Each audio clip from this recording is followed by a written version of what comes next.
How many people are you? We should have about about 25 people, 25 different houses, so about 50 people. Okay. Should I turn off my microphone for the time being? No. Turn that off now. I will put it on. Yeah, no, I've done that now. To talk.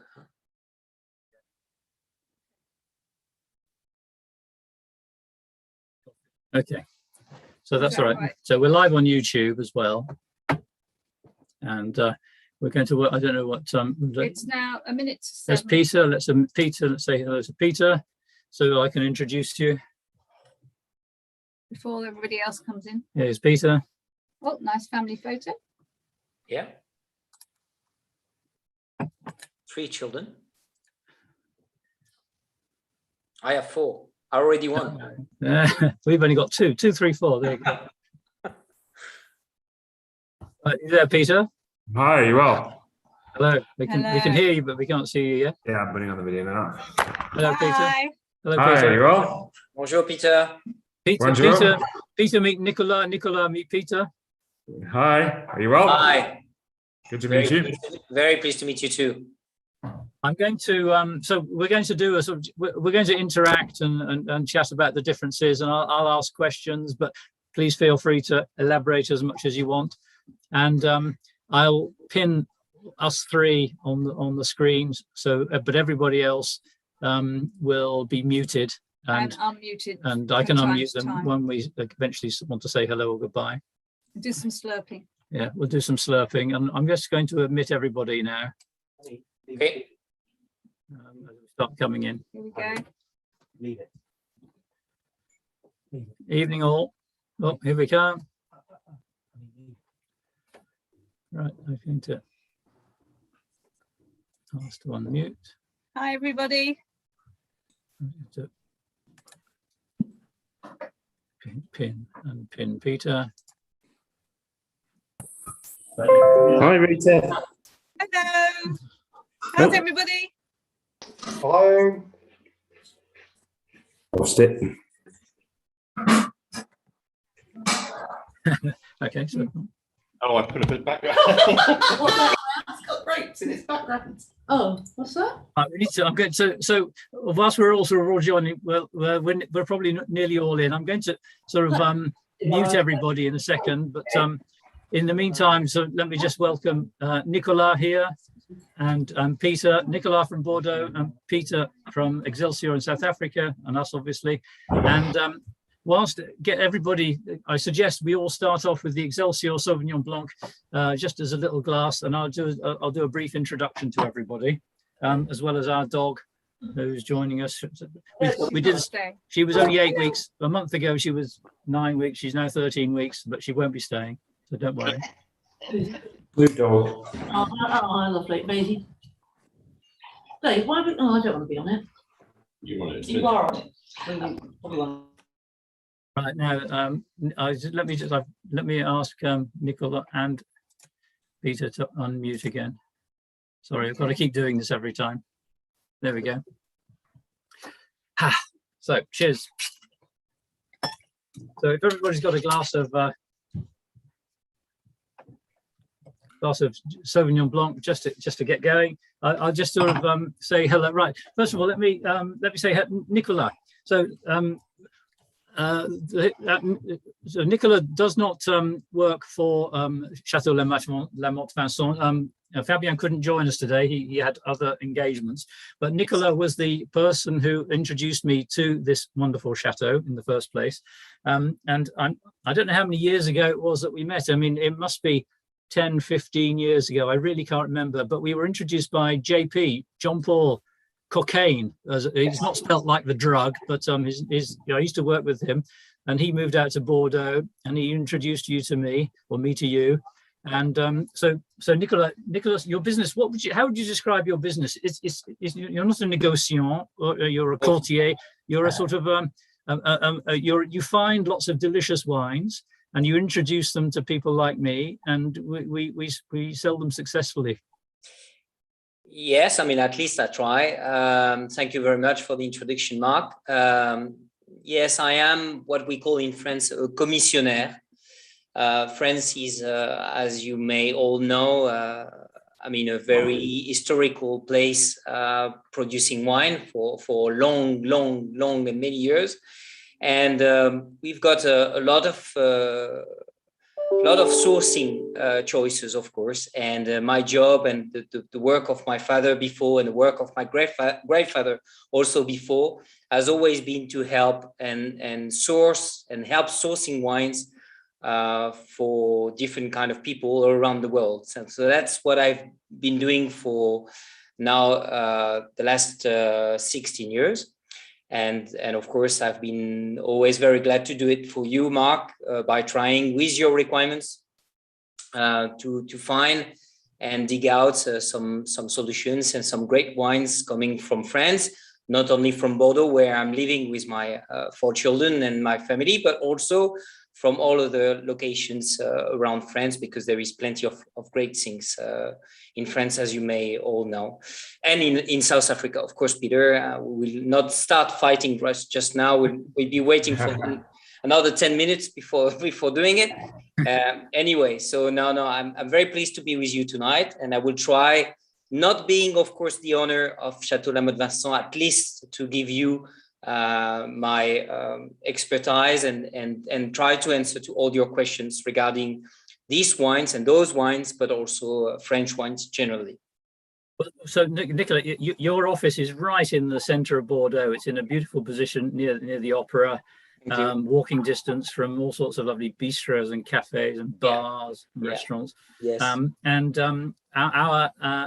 You do your, well, you're modest, but I've come to taste various different wines with you, and I mean that you know how to select some great wines. And whilst Lamothe Vincent is the only Bordeaux wine that we currently stock, it's year in year out has been a tremendous wine, and I think there's many reasons why it's a successful wine, and we'll, as we taste our way through it, we'll talk about that. I'll just also point out that Nicola was very good enough. Our son studied French at Leeds University, and Richard spent 6 months in Bordeaux working with Nicola in his office, and also in a chateau that you kindly organised. And whilst sadly he's gone into IT and marketing and sales rather than wine, you know, he thoroughly had a great time, and you looked after him very well, and we're very thankful for that. Absolutely. Oh, with pleasure. He might come back to the wine industry. We never know. Never know. You He know. likes drinking it. Yeah, So. yeah. Don't worry. We'll try. And then when we first went to South Africa, and I got, goodness knows that must be 10 years ago for wine. We went out with a view to source some wines, and I had set up all sorts of meetings through the South African Wine Bureau based in Stellenbosch, and they sent out emails to all sorts of different people to say a small company is coming with a view to selecting some wines for the UK, bearing in mind that, you know, we are small, so we weren't looking. Nobody was expecting big business. And we went to stay with the father of a friend of ours called Ingrid, Colin. He lived in Hermanus, and I went to I think, Rita, you did some shopping of food or something, and I went into a bottle shop and started talking and saying what wines sell well. And the lady in the bottle shop said, "Oh well," what I said, "one of the best wines we've got is a company called Excelsior." And I hadn't heard about it at this time, so I thought, okay, I'll clock that. And that was the one she mentioned. And then when we went to see, we saw Colin, and I said, you know, so what are the good wines? He said, "Oh, you got to go to Excelsior."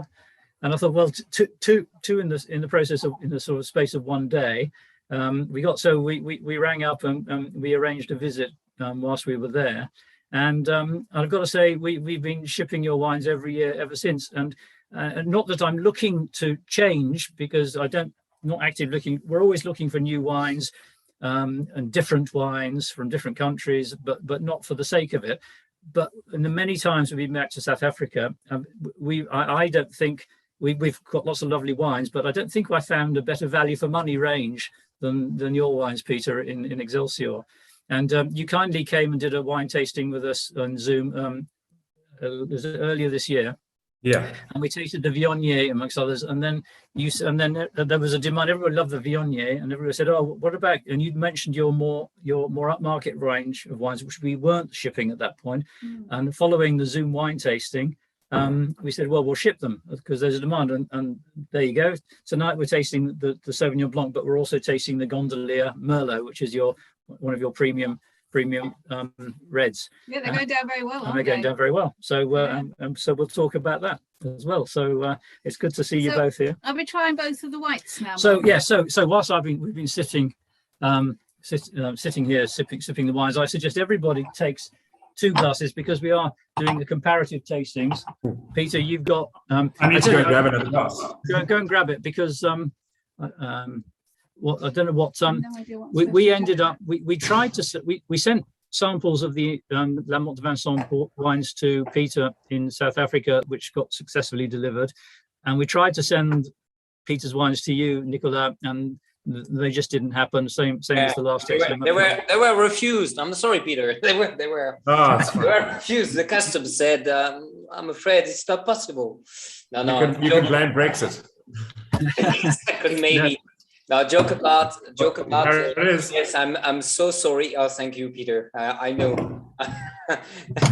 I cannot do the same. I'm sorry. So, Nicola, what do you think of the wine? So anyway, so Sauvignon Blanc. I suggest we taste just to put the things into perspective. The Excelsior wine is an $8.99 wine, and the Intense is a $12.99 wine. So there is a difference in price, but I think they're interesting to look at stylistically the differences between what is the classic Bordeaux. I mean, I go back in the 80s, early 80s, when I was first in the wine trade and doing my exams. The textbook said Sauvignon Blanc, and hardly a mention was made of New Zealand or South Africa or any other country. It was Europe, and it was France. And it was Sancerre, which is 100% Sauvignon Blanc, and it said Sauvignon Blanc classic taste perspective is gunflint or cat's pee, which was that was what stuck in my mind. And now, of course, the new world has been invented in terms of wine or discovered, and we've got the gooseberry flavors coming through, or tropical fruit flavors coming through. And if you were to look at it, we don't have a white tablecloth at the moment, but I think that the Peter, your Excelsior Sauvignon Blanc has got it's lovely soft, it's full of tropical fruit flavors, a hint of minerality about it, and then side by side with that is the Bordeaux, which has got it is a more expensive wine. It's got a more depth, but it's got more minerality. It's got more sort of stone flavors and sort of not less tropical fruit flavors. So what is it about? If we start with you, Peter, how difficult is it, and how different it is, say, to the Viognier that we tasted with you some time ago? What's the difference between how do you make a good Sauvignon Blanc? Okay, so first of all, welcome everyone. Yeah, so Robertson's inland. Warmer climate. It's warm. It will be less coastal influence than Bordeaux. So days will get warmer, and nights are quite cold. So the typical day would range from about in mid-January, which is midsummer, from say 30 degrees Celsius to say drop to. Oh, be gone. We've lost you. Yeah, I think we lost him. We lost Peter. Okay, well, we'll wait for Peter. We've lost his signal there. I'll go back to sharing the screen with the map that we were looking at, and go to the Western Cape. And we're in. Oh, hang on. We're into this area here. Down there, so we're going to talk about those bits if we get Peter back. But in the meantime, Nicolas, let's talk about Bordeaux then, because my understanding, and correct me if you're hang on, there's Peter coming back, I think. Yeah. Let's just try and get him back before we move on to Bordeaux. No problem.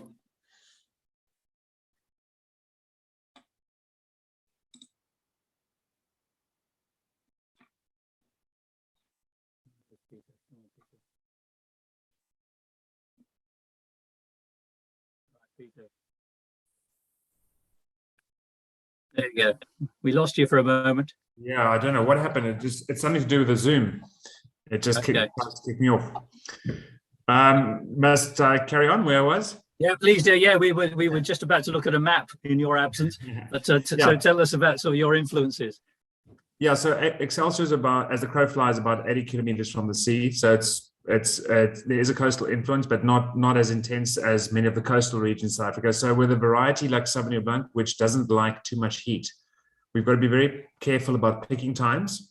So typically we'd pick at various stages of ripeness to get that combination of that nice tropical fruit, but still retain decent acidity and that sort of slightly herbaceous style.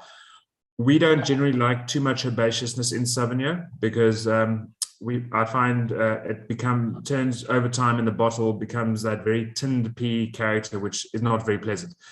Funny enough, in the South African domestic market, people really like the really strong herbaceous flavors. But that's a very particular local palate. So we at Excelsior try and avoid that. So we like clean tropical fruit characters, nice cut from acidity, and get the nice balance. So what in order to avoid those herbaceous characters that you don't want, what do you have to do in terms of in vineyard management? Well, you need if you pick everything too early, you're going to have quite a lot of herbaceousness and good acidity, but you're not going to have much body to the wine, and the more tropical characters won't come out. So, but the risk with a variety like Sauvignon in our climate, even though it's dry, it can rot. So you've got to be very careful about your canopy management. You've got to have more open canopies so that for the ripe components to avoid the rot. So to get it above, 13.5 potential alcohol for those components, you need to be very careful because we can get a bit of humidity and say late summer thunderstorms, which can promote rot. So the key is good management practice in the vineyards. Do you have to? Because you've got Chardonnay and you've got Viognier and you've got Sauvignon Blanc. Yeah. Do you select the vineyard? You deciding what to plant where? Does that make a difference, or is it basically just when you harvest?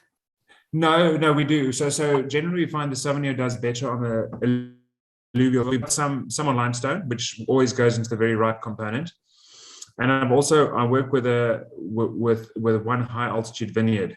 So Robertson's, as you know, surrounded by a lot of mountains. So we're on the valley floor, but around us, which is about 150 meters above sea level, and around us, there are vineyards up to 400 meters above sea level, which is significantly cooler. So I've got one vineyard that I work with from there that also gives a completely different character, more that green apple character, which comes through quite nicely. So I find in our region, working with different vineyards to give you different characters to get into the final wine, the final blend, gives you that nice consistent balance that we're looking for. One thing that stuck in my mind when I was down in Sicily once, talking about how when you're so far south in the northern hemisphere when it's so hot, how do you make wines with any sort of elegance? And they're saying, well, actually, altitude makes a difference. For I think it was every 200 meters higher you go, it's the equivalent to going 1 degree further south for you, or north north. And it's not, and that makes the difference in temperature, average temperatures. So with us, it's not only the altitude, but also if you stack up against the side of the mountain. So the vineyard we work with in midsummer, well, in picking time, end of February, it receives its first rays of sunlight 2 hours after the vineyard on Excelsior. So the daylight hours are also a lot shorter. So that also makes a big difference. The mountain sheltering it. Exactly. I read, I don't know if this is true, that Sauvignon Blanc was discovered actually in Bordeaux. It was somebody found this wild white grape variety, Blanc Sauvage, a wild white Blanc Sauvage. I said, well, this tastes rather good, and it turned out to be, and then it became known as Sauvignon Blanc. And so classically, you think of Sauvignon Blanc as being Sancerre and puis Fumé, but actually it originated in Bordeaux. And if Nicolas, we sort of have to jump and have a taste of the intense Sauvignon Blanc. It's I think this is a really lovely style. It's very I would suggest minerally and very sort of Sauvignon, sort of Sancerre-ish, if that's not an insult to somebody from Bordeaux. It's exactly that. I mean, you're talking about wine that is a little bit different than what we can say we can have from Bordeaux originally in terms of Sauvignon. First, yes, you're right about the Sauvignon Blanc that has been discovered in the Bordeaux region, in the Grave, actually, not in the Entre-deux-Mers. This wine, Lamothe Vincent, is coming from the Entre-deux-Mers. We're going to talk about it, but it's a little bit different terroir from the Graves. So originally, yes, it's been discovered in Bordeaux and also in Pouilly in the 19th century. This grape variety has been worked a lot in Bordeaux. Now it's been, of course, very famous in Australia, New Zealand, South Africa, and it's probably one of the best and very well-known varietal all over the world. What makes the difference of this intent from Lamothe Vincent from other Bordeaux is, I think, yes, you're right. We are looking and we are reaching a wine that is offering not only the characteristics of a Sauvignon Blanc from Bordeaux, very oriented on the how do we say that, very sort of acidity, but also some minerality that is quite rare, I would say, from Bordeaux. Usually you have to understand that in Bordeaux we are blending different kind of grapes usually, so we never produce Sauvignon Blanc full blend. That's quite rare in Bordeaux. We usually blend it with Semillon that is bringing a little bit the, how do we say that, Mark, the fatness, how do we say around a sort of roundness. Yes. And I mean, in the Lamothe Vincent, the reserve, the one down below, they have what they call a lichette, yes, the Semillon, yes. a little sort of a splash of Semillon just to soften it off. Soft a little, exactly. And then sometimes we're using also Muscadet in Bordeaux. Here, with this intense cuvée, you really have the best expression, according to me, of the Sauvignon Blanc coming from Bordeaux, with some notes that we usually, honestly, do not find that much in Bordeaux, and that are really bringing the best out of this varietal. Well, I mean, Mark, you're quite, I mean, a good. You're tasting quite well, I will say. You've been always pushing me quite hard as to select some good wines according to your. I mean, that will fit with your portfolio. I think you didn't make any mistake with this wine. It's when you know Fabien is what we call a passionate in wine, and with this kind of intense cuvée, he's always trying to push as much as he can the expression of a varietal, and it's exactly what he has tried to do with this Sauvignon Blanc. And he's also got his héritage. So in terms of there are three levels. There's the reserve, then there's this intense, and then there's the héritage, which is a little bit different, because then he's using here with the héritage the aging in barrels. Yeah, that's right. Which he's not doing with this intense cuvée. This intense cuvée is really there is no oak at all, but it's aged. It's aged for a long time. It's aged actually for 4 months on lees, which is quite rare in Bordeaux, because we usually do not age white wines for a long time on lees. So it's more reserved to Muscadet or maybe to Loire Valley white wines generally. So yes, I mean, good shot, Mr. Hughes, about this Yeah, wine. yeah, no, but I think the point is that and you mentioned a good one there, because also oak, because oak is not something you associate with Sauvignon Blanc. Yes. I'm just going to stop my share there a second and so try and find Peter again to get him in, because he keeps on hang on, I've lost him again. Hang on. There's Peter. No. So during the go. time you're looking for the South Africa. Yeah. Sauvignon Blanc. What is it about Sauvignon Blanc? When with the Heritage, which we're not tasting, you don't normally associate having Sauvignon Blanc with oak, but you do get some sort of Blanc Fumé from the south, from California, where they're oaky, but they're sort of really quite heavy styles. Is it something to do with acidity that doesn't sort of sit well with oak barrels or something? Exactly. I think it is also related to the kind of maturity of the grapes that you are harvesting, and that's really the difference with this Chateau Lamothe Vincent. You know Fabien quite well. Fabien is always coming to pick up, and to the harvest is done depending on what he would like to do with the different grapes. So he's coming, in fact, on the vines on a regular basis, and he's picking, in fact, each grapes with a wish behind it, and on what he is going to do with it. And so that's the reason why the Heritage is, even if it's not, it's quite rare to find a Sauvignon Blanc fully oak aged like this.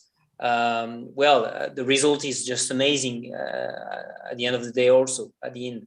Because he's putting, in fact, everything in line so as to achieve this. What about what would you, Nicola? While we're talking about the intents, what would be the perfect food to go with this? Do you think? Well, in France, we are still very focused on, as you know, Sauvignon for us is a perfect match for seafood and fishes. With Arcachon just down the coast. Arcachon just down less than an hour driving from this office. I, of course, we'll be pleased to invite and welcome everyone from this Zoom to come and visit Bassin Arcachon. So it's very nice. So seafood, of course, fishes, but also it's as you said, it's this Sauvignon is quite round, quite fat. There is a long finish, so it can also serve very well, be served very well with white meat. And also, I will recommend it with goat cheeses. Also, you will see how amazing it is to drink white wine with cheeses. Honestly. Okay, Peter, we're talking about, sort of, whilst you were offline for a moment, oak aging. So we don't sort of consider Sauvignon Blanc to be oak aged, but equally, you've got your range of more expensive, sort of more premium wines, but you don't have a Sauvignon or a Viognier in sort of the more premium range. Is that because you don't? I won't put words into your mouth. Why? Or maybe you do have one, and we just don't know about it. No, Mark, just afraid of the comparison. That's all, Peter. Sorry. No, that's fine. I know. So Sauvignon, we do Chardonnay with barrel aging, but with Sauvignon we find, look, it's not the perfect climate in South Africa to grow it, and I don't think we get the weight to match it. But I'm actually planning on planting a vineyard right next to my house, in fact, in about 2 years' time, with Semillon, which I do plan to barrel age, which I think would be a good addition to this. So I don't think Sauvignon in our area has the body to handle too much oak. There are some of the fellow producers in the area do barrel age the wines, but I find the wines, in my opinion, that sort of flowery character with wood doesn't work very well for me. Okay. But I think with something like Semillon, which has the texture, will work very well. Yeah. And then as a blending component. So if you're about to start planting, how long before you'll see a product in bottle? What's the time? Probably, I mean, you'll start playing around in year 3 and sort of year 5, I think you should be able to get. So it's a long-term project. Okay, But so I mean, that's the beauty of what I enjoy about the farming side is it's a bit of a tapestry. So you've got a big, I mean, the whole farm is about 230 hectares of vineyards. And, you know, you get in your lifespan, you get not many chances to make the right decision. And depending on when you start. So you've got, say, 40, 50 years on the farm. And you've got 1 or 2, so you've always got to plan ahead. Well, I've got this site. This is the perfect site for this variety or this clone or this rootstock, and you can only get it right once, which you're not always going to do. So it's quite fun trying to dream up what will be the perfect combination. So 2027 then, and that's in my brain because in 2027 I have to reapply for my driving license. So maybe I'll do the 2. I'll drink the first vintage of yours. Yep. There we go. When I pass remember that. Driving license. And then get disqualified. Yeah. Nicola, I was offline for a bit there. Do you use much Semillon in your Sauvignon or in the Sauvignon we've got here? No, Semillon is used in the generic, how do we say, the tradition quality, the blend quality, the traditional blend. We're using Semillon. I mean about this estate, okay, this Chateau Vincent. But what I've explained is that for this intense cuvée, I mean the owner Fabien, that is really, as I explained, he's really passionate on wine. He's really doing what he wants to do is always get an expression out of his wine. I mean, of course, sometimes it doesn't really fit everyone, but at the end of the day, he's really trying always to look for a character. You know what I mean by really. I mean, I presume you're doing the same, Peter. And this intense cuvée is exactly this: is to try to show that by doing the right things when you are harvesting the Sauvignon Blanc, by doing the right things about the vinification process, during the maceration, for example, the skin contact maceration that is quite long, done with low temperature, using the aging on lees that is quite rare, as I've explained in Bordeaux, and all of that, you can really get the best expression of the Sauvignon Blanc, a full blend Sauvignon Blanc from Bordeaux, which is honestly with you quite rare, honestly, because we are more used to a mixed blend with Sauvignon, Semillon, Muscadel that are all bringing something to a final wine. I think we're probably time to move on to the reds. I'm just going to say I love comparative tastings, and it's great to have them side by side. I think these are very good examples of the difference between one country and the next and another. And I think the Excelsior, I think, is, let's bear in mind that they're not sort of at the same price level, so it's not a direct comparison. But the Excelsior, I think, is a lovely everyday drinking wine, which we really like, and the Intense is got that sort of another level of intensity, which is why it's called that, which you'd probably have with more sort of the foods that we were talking about. So I think these are both lovely, but it's lovely to see the one grape doing such a different job in different parts of the world. What I'd like to do, everybody gets 2 glasses of red wine now. Whilst you're pouring it out, I've got a couple of questions. And this is to do with Bordeaux. One thing that's always I'm never quite got right. You talk about the left bank and the right bank in Bordeaux, but depending on which way you're looking, then one's on the left and one's on the right. You turn around, and one's on the right, one's on the left. Which is which? Actually, we are in between here with this wine. I know. You know that. I'm sorry to say that we're in between. In Bordeaux, we have 2 main rivers, the Garonne River and the Dordogne River. And of course we have when they are matching together. How do we say that? When they are meeting together, they create another river called La Gironde. Yeah. And that's where we that's my map. in the past decided to give a name on the left bank. Yes, you see that now. So what is you have the on the north you have the Dordogne River, the little one. Yes. That is yeah. So if I'm thinking, so this bit in yellow, that's the Entre-deux-Mers. That's the Entre-deux-Mers. That's where we actually that's where the Chateau Lamothe Vincent is located. And so if you go up the Medoc here, that's the left bank. That's what we call the left bank. That's called the left. Yeah. Okay, that's the left bank because it's on the left as you're looking north. And on the right bank is Saint-Emilion and That's Pomerol. right bank, and you have both Blaye, Bourg, and also all the Saint-Emilion appellations and satellites that are all around. What is at the right of the Dordogne River is called the right bank. What is at the left of the Garonne River is called the left bank, and what is in the middle is called Entre-deux-Mers, between the two seas. If you translate it. So interestingly, Entre-deux-Mers, illegally appellation is only a white wine, but if a red wine is grown in the Entre-deux-Mers, it can't be called Entre-deux-Mers. It's a Bordeaux Supérieur. Well, that's a little bit the complicated things about French anyway, or France anyway. Entre-deux-Mers, we have an appellation that is called Entre-deux-Mers that has very specific. It's only dedicated to white wine, and it has very specific criteria and production criteria.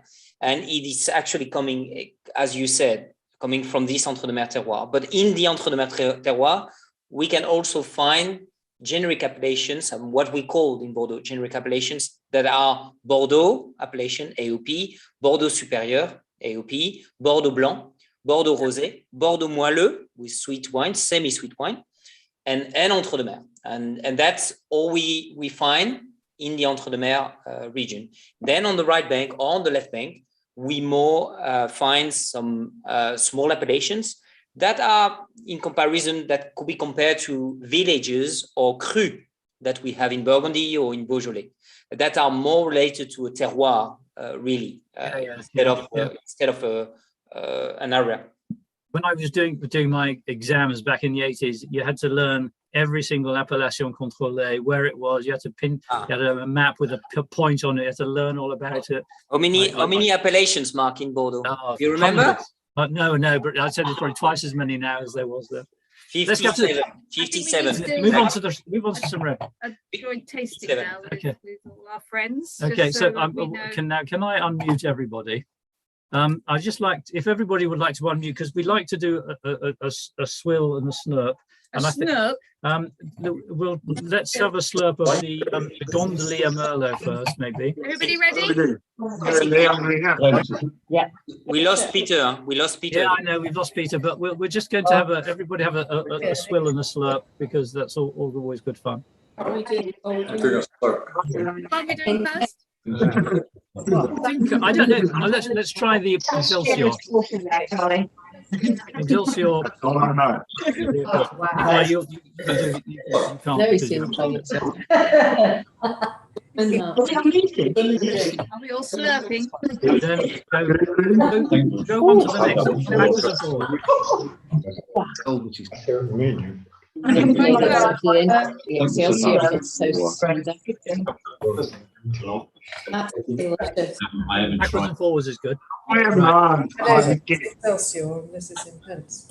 Music. Yeah. Yum. Right. Oh, Nicola, you're gonna have to unmute yourself again. So, let's. Again, I think Peter's dropped out again. Peter? Have we got him back? No. No. So what? So let's taste the intense. By the way, I heard that this vintage 2021 is about the worst harvest since 1945 in France in terms of it's been frosted. There's been all sorts of disasters. How bad is it in Bordeaux? Well, Bordeaux did not suffer that much compared to other regions, hopefully for Bordeaux. Yes, you're right. There has been a lot of constraints and climate constraints this year.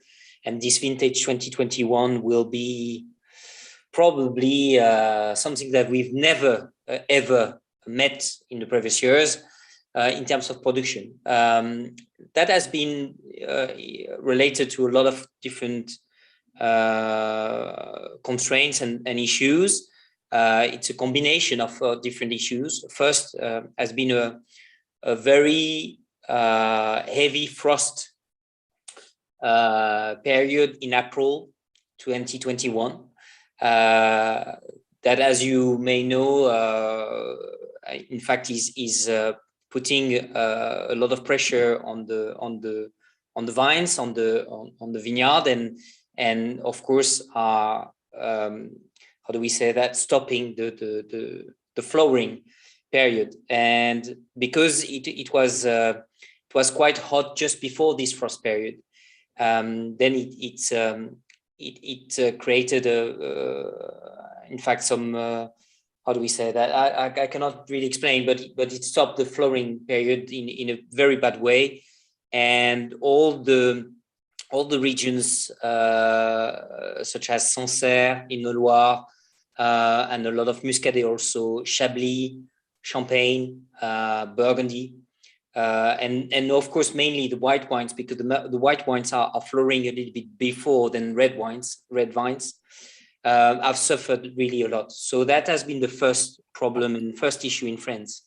Second issue has been the dry weather. It was very strange, but during the summer there has been the south part of France, down after Bordeaux, had a very, very, very dry summer, and all the Languedoc and Provence have been very affected by this very dry summer and very, very high temperatures. At the end, the grapes are very dry, so they don't give any juice, and that has also created some issues for the harvest. And the third issue has been the rain that appeared at the end of the summer, and that created some disease. As you may know, when you combine rain and humidity with hot temperature, it creates some disease on the vines and in the vineyards, and that has also created some very big issues for the wine growers. So combining all those three, problems, the French producers have really faced some just amazing situation that has never happened before in France. And as a perfect storm of three things going wrong all at the same time. Going wrong at the same time, quite often a small harvest means a good quality harvest. So whilst it's small, it's not always the case. Peter's saying not necessarily. It's true. It will be not bad. It will be good. It will be a good vintage. It's definitely going to be a good vintage, but it's going to be very limited. Just to give you very few figures, the production in France will be down by 30% on average, and it reached minus 70% in some regions like Loire Valley, Burgundy, Chablis, and some few regions also in Mâcon. In Mâcon, it has even achieved minus 90% for some producers. They were even asking themselves if they were going to harvest or not. So just to give you an idea. Yeah. Wow. So okay. Well, so let's as we're sort of talking intent. Well, let's talk intense. Intense is Andrew's asking on the chat why intense. Well, intense is a French word, and it's exactly what it is. They've produced these cuvées to be a really intense example of what the variety can do, and that if we do this comparative tasting, because everybody's got both glasses, if you look at them both side by side, you'll see both of them are really deep in color, and the intense one is slightly more intense than the Gondolier, but not a huge amount. These are both wonderfully deep coloured wines. When I used to work for Hardy's Australian Wines, talking to the winemakers, they'd make wines for the shows. They'd make some what they call their show reserves, specifically to try and win medals. And they try to analyze what is it that makes something win a medal or not. And basically they said, well, the deeper the color, the deeper the flavor, the more chance it's got of winning a medal. And I basically go, anybody who's been following my selection of red wines in the Real Wine Company over the years, I go for deep, intensely colored, intensely flavored wines. That doesn't mean say they are clumsy or anything. They can still be very elegant, but I go for concentrated flavors. And both of these wines, just looking at the color, is fantastic. But Peter, whilst you're here, before we lose you again, tell us about the gondolier, and also tell us about your horses, named after a horse. Yeah, well, first of all, it seems to be as soon as you put a map on the screen, I disappear. Oh, okay, promise. No more maps. The gondolier. We've got a reserve range of wines. We've got a Cabernet, which is the lead varietal, and then this Merlot, which we name after famous horses from our past. So we've always been involved for about 150 years in the wine growing, wine making side, but we've also raised thoroughbred racehorses. And there's a link between wine growing and horses. Horses like lime-rich soils because there's more calcium in the grass, so they get a bigger bone structure, a stronger bone structure. But also, any grass that grows on lime-rich soils, high pH soils, has a higher protein content, so you get a stronger horse. So, and as we know from all over France, there's a strong link between the quality of wine when you grow it on limestone soils. And we've known that as well. So this Merlot is from lime-rich soils, and it's the best we've got on the farm. It's a single vineyard, and we've got that lovely deep. It's got depth of flavor, warm ripeness, black fruits. Doesn't have any herbaceousness. It's not dissimilar to the intense. I think it's a little bit more elegant, lighter, and it shows that on the alcohol. I think the alcohol level on the gondolier is 14%, and the intense is 14.5. So it's very similar, same vintage. Gondolier was our most famous racehorse we ever bred. It won the 1985 Durban July, which is South Africa's biggest racehorse, and that's why we named the Merlot after that. I think it's lovely. This is 2018 vintage. But it's quite soft now. I mean, Merlot is notoriously a sort of soft and smooth varietal, but the colour is delicious. I note that you're using French and American oak in the blending of this. So just a little bit of American oak. I'm not generally, you mentioned your experience in Australia. Australians love American oak. I worked there. And they love using it, especially in Shiraz, but I find it tends to be a little bit blousy. So you've got to use it in very small moderation, and it lifts the wine, but it's definitely the minority component in this wine. So in aging, to how long in barrel before what sort this is 12 months in barrel, and then another year in bottle before release. Okay, and thank you for sending us your preferred recipe for the brie. And we're grilling it. We've got ours is ready to go as soon as we finish the tasting tonight. So we're salivating here. The kitchen's been full of lovely smells as we've been prepping all afternoon. What about what's the temperature with you? You're at the end. You're at the end of the. No, where are you in your? We late spring. We're late spring. So we've had a very mild spring.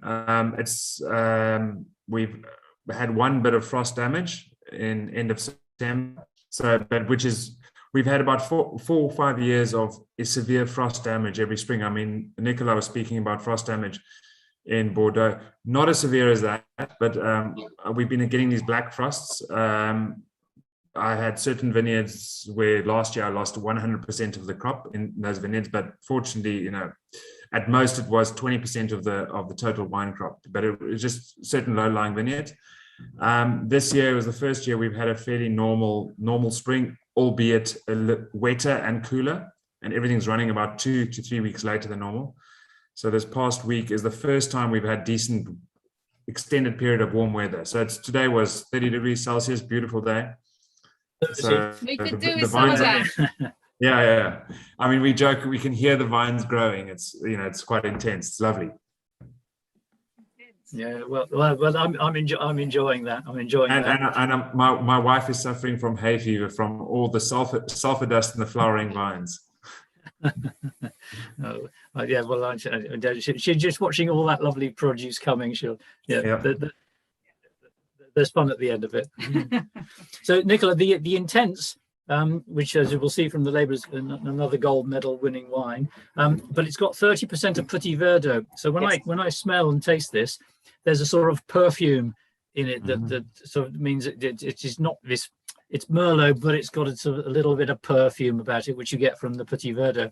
Now, Petit Verdot in Bordeaux is a very, very minority grape variety, and normally you'd see maybe 5, maximum 10% in a blend. I'm again guessing, but to see 30% in a blend, shows skill in growing it, because I don't think it's that easy to grow year in, year out. But also I think it makes it a very interesting blend. It's exactly that. I mean, Mark, you said everything that needed to be said. Yes. No, definitely. You know very well this estate owner, Fabien. He's always looking for some very different kind of approaches and trying to bring the best out of each varietal and each kind of terroir. He had some Petit Verdot that he's not using that much actually on his other blends, but on this Intense, because he was looking for the best aromatic intensity, really from this blend, he decided actually to blend the Petit Verdot with this Merlot. And I think you're perfectly right. It brings some other kind of notes to the nose and also to the entry mouth, according to me, that are very interesting. Petit Verdot is something that we're using sometimes mainly in the left bank, in Médoc, and also in the Graves. And here it really brings something very interesting to the overall blend. So yes, you totally right. It's a great mix. So another interesting, and it's a screw cap. So that's also unusual, isn't it? For very unusual. And being honest, I would like to say it's a bet that Fabien made on this cuvée, because selling a screw cap wine actually in France is just impossible. So when at least a little bit for white wines, but with red wines it's just impossible. So yes, I love screw cap. Love screw cap wine. Yeah, of course. Picnics. Because your market is used to it, and because you are a little bit more modern than we are in France. I knew that for a long time already. Honestly, with you, it's again a certain bet that shows you, precisely what Fabien wanted to do with this cuvée, is to really give something new and a new approach to Bordeaux. I'm living in Bordeaux. I like Bordeaux. I was born in Bordeaux. My wife was born in Bordeaux. My parents, grandfather, and so on. We've all been in Bordeaux. But being honest, Bordeaux, needs also to renew themselves. To renew itself. And with these kind of products that you are offered by Mark today, I think we show a little bit what Bordeaux can really bring. And renew it themselves a little bit by offering these kind of very intense wines. And I have to say, I also love the Excelsior wine with its, is it wax over it? Yeah, the wax over the core. That gives you some drama as well, doesn't it? When I don't open the wines, obviously, because I have a man who can do that for me. But it looks very nice, as the whole drama unfolds. I hope you all find it quite easy to open. It's a soft wax, and wax can be. Yeah. No, it's lovely. Wax can be, and Nicola was talking about screw caps, and I'm a big fan of screw caps. They do the job. Wines age in a screw cap. And I truly believe that oxygen is generally an enemy when it comes to aging. And that's why screw caps work. So in a more traditional market, you still want to have a cork in it. And when you put the wax seal of it, it completely takes away any oxygen influence. So it's the same effect of a screw cap, but it's a cork. So does that mean that so this is where I'm not technical enough to know that a screw cap is basically completely hermetically sealed. There's no oxygen going to get in there. So how does the wine none, only nothing compared to a cork. Exactly. Yeah. But it still will develop anaerobically, or in a sense, but it'll still soften out over time. Yeah, so, I mean, look, there's a lot of, I've read so much about it, and there are a lot of different opinions about the aging wine and the cork. But generally, if the wine the level stays high, it shows that there's been very little oxygen ingress, and there's been very little evaporation. And those wines are the ones that last a lot longer. And if you look at a lot of the wines from the 18th century were sealed in wax, and a lot of them stayed in good condition. And that's, I mean, I think we took a lot. I don't know what Nicola's opinion on No, don't. Wine. No, I have no opinion because You're diplomatic. No, but it all depends. I would say, don't you think it depends on the wine also, really? It does, to a certain extent. Yeah, and it's very particular also to the consumers. Sometimes people like wines in a certain way, and some others do like them with a certain aging. Sometimes when I'm drinking some Bordeaux and some other wines also, I just feel they are a little bit too old for me. But when I'm drinking them with some friends, I have some friends very happy about them and very pleased about what they taste. So again, that's the magic of the wine, is just to really be adapted to each kind of that is drinking it. They are, but that is you're absolutely right. That probably, if we're wrapping up, that's the magic of wine, is that they are the same grape. It's absolutely delicious. Both delicious, but they taste different. But they, and that is the joy. And that is the joy. We've got we've got we have a farmer friend, and we have mutton in our freezer, and we've got mutton chops on your recipe. So we've done double the amount, and we're going 2 nights worth, so being tonight and tomorrow night. So we're going to probably finish 1 bottle off tonight and 1 bottle off tomorrow night, having the same meal with both the same, with different bottle of wine. We have our lovely friends on Zoom who are asking, where is Rachel? And Rachel is at a wedding this weekend. But she intends to be back in December, where we're going to do a special little tasting, and it will be, well, you better explain. Okay, so whilst I'm just polishing this off before we wrap up, we are the wines are taking longer to get here than a lot longer because of Brexit and COVID and all sorts of things. So we planned a tasting in early December. The wines haven't yet arrived to do that. So we're loath to try and fix the tasting to do it. So we plan to ask everybody who's been on a Zoom tasting with us in the last 18 months to join us for a glass of champagne. So and by the way, the champagne hasn't arrived yet, so we can't even do that.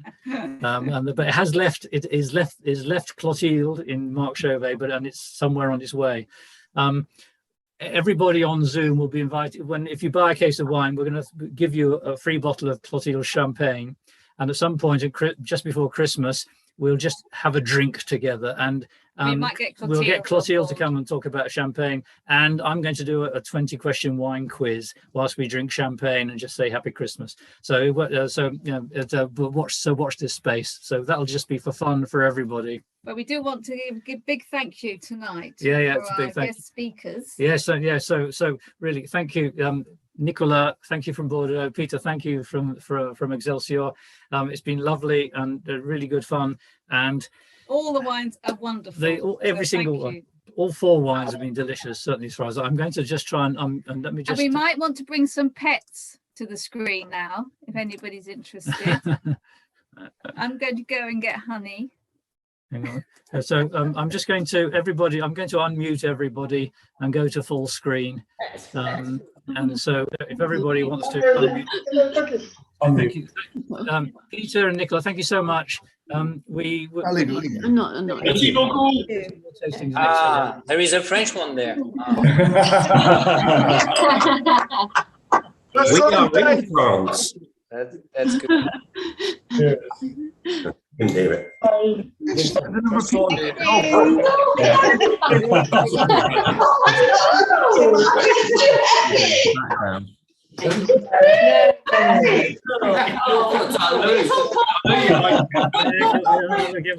look, there's another one. Look, James and Catherine.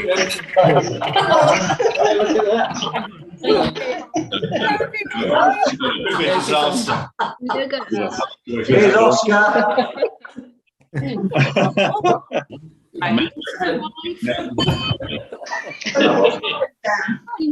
James and Catherine.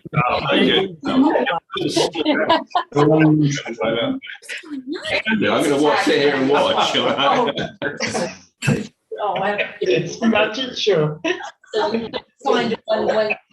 You wakey. Oh, sorry. What's happening? Everybody's talking. Spaniel. It's a proper spaniel fest. Spaniel fest. Oh, Seriously, how many people have got dogs? wakey. Hello. Yeah, that's what it's not wine tasting. Parade. Thank you for the wine. Wait, look. What's this? I think on that bombshell, I was going to say I can't. It's gone too full. Nicola, Peter, thank you so much for joining us. Everybody else, thank you. Thank you, Peter. That's a pleasure. Cheers, everyone. Thank you so much. Bye all. Bye. Thank you, Mark. Cheers, Nicola. À la prochaine. À la prochaine. I'll push in. What about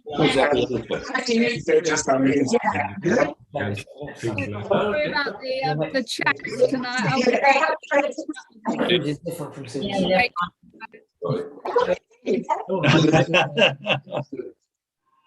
Oh, so, okay. George and Cat. Hey, George. George's gone.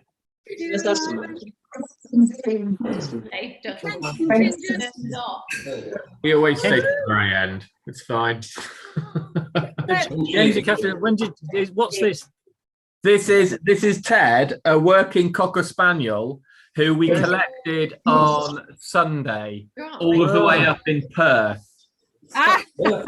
Oh yes, you were talking about that. Wow, that's a long journey. It is. So we actually had a weekend in London. So we left London at 9:15 on Sunday morning by train with all of the Tottenham Hotspurs fans going up to. Who weren't happy. Then we we got in the car just before midday and drove all of the way up. So we missed one spaniel, and this was the next. It would have a toilet now.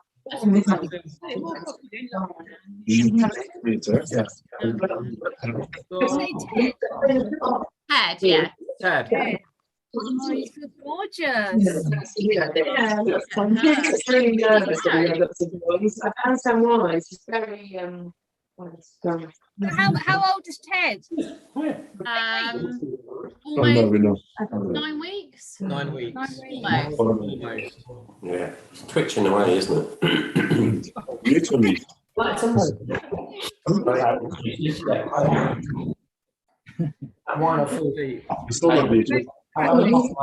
Yeah, we're still on. Right, we're going to have to go because we got some mutton chops on the braai. And we've done it with roasted Hardcore.